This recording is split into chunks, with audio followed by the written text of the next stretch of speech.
Welcome back. ગાંધીનગરમાં આજથી શિક્ષકોનું મહાઆંદોલન શરૂ થયું છે। જૂની પેન્શન યોજનાની માંગ સાથે મહાઆંદોલન કરવામાં આવી રહ્યું છે। સમાધાન મુજબનો ઠરાવ પ્રસિદ્ધ ન થતા શિક્ષકોએ ધરણા કર્યા છે। આજે કોઈ ઠરાવ નહીં કરાય તો ઉગ્ર આંદોલનની જાહેરાત શિક્ષકો કરશે। સત્યાગ્રહ છાવણી ખાતે ધરણા કાર્યક્રમ આયોજિત કરાયો છે। મહત્વનું છે કે અખિલ ભારતીય રાષ્ટ્રીય શિક્ષક મહાસંઘ ગુજરાતની રાજ્ય કારોબારીમાં થયેલ નિર્ણય અનુસાર સરકારના 5 મંત્રીના સમૂહ સાથે થયેલ સમાધાન મુજબનો ઠરાવ પ્રસિદ્ધ ન થતા આખરે હવે આજથી ધરણાનું આયોજન કરાયું છે। સાથે જ આજે આગામી વિરોધના કાર્યક્રમો પણ નક્કી કરવામાં આવશે। અખિલ ભારતીય રાષ્ટ્રીય શૈક્ષિક મહાસંઘ છેલ્લા ઘણા બધા વર્ષોથી ઓલ્ડ પેન્શન યોજનાની માંગ કરીને આંદોલન કરી રહ્યું છે। છેલ્લે એકાદ બે મહિનાથી અમારી પાસે શિક્ષકોના ઓફિશિયલ લેટરો આવી રહ્યા છે અને લેટરોની અંદર નિવૃત્ત થતા શિક્ષકોની પાસે 2500, 3000, 3500 આટલું પેન્શન એમને મળતું હોય એવા ઓફિશિયલ લેટરો અમારી પાસે આવી રહ્યા છે।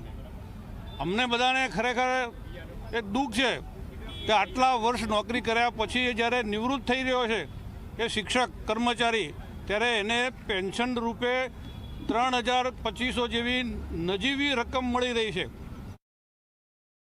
હજી સુધી ઠરાવ થયો ન હોવાના કારણે આજે અમે આખો દિવસ ધરણા પર બેસવાના છીએ। સાંજે 5 વાગે અમે બીજું એક આંદોલન, કન્ટિન્યુ આંદોલનની, જલદ આંદોલનની જાહેરાત પણ અમે કરવાના છીએ। કોઈ પણ ભોગે 2005નો ઠરાવ અખિલ ભારતીય રાષ્ટ્રીય શૈક્ષિક મહાસંઘ કરાવશે, કારણ કે સરકારે આ સ્વીકારેલી વાત છે, માનનીય મુખ્યમંત્રીએ સ્વીકારેલી વાત છે। જે સરકાર હતી એ જ સરકાર ફરીથી રિપીટ થઈ છે।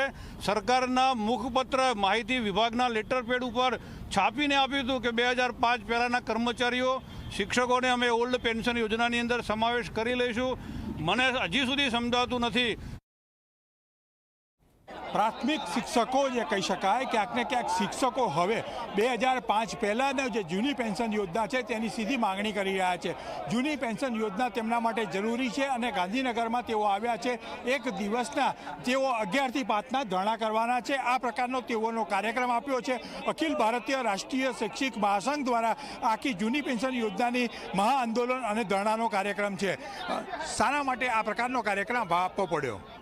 અમારે આ કાર્યક્રમ, આજના ધરણાનો કાર્યક્રમ ખાસ એટલા માટે આપવો પડ્યો કે 16મી સપ્ટેમ્બર 2022 ગુજરાત વિધાનસભા ચૂંટણી પહેલાં ગુજરાત સરકારના ઓફિશિયલ નિમાયેલા 5 મંત્રીઓની કમિટીએ અમારા કર્મચારી મહામંડળો, તમામ મંડળો સાથે રાખી અને સરકારે સમાધાન કર્યું હતું કે 2005 પહેલાંના તમામ કર્મચારીઓને અમે જૂની પેન્શન યોજના આપીશું।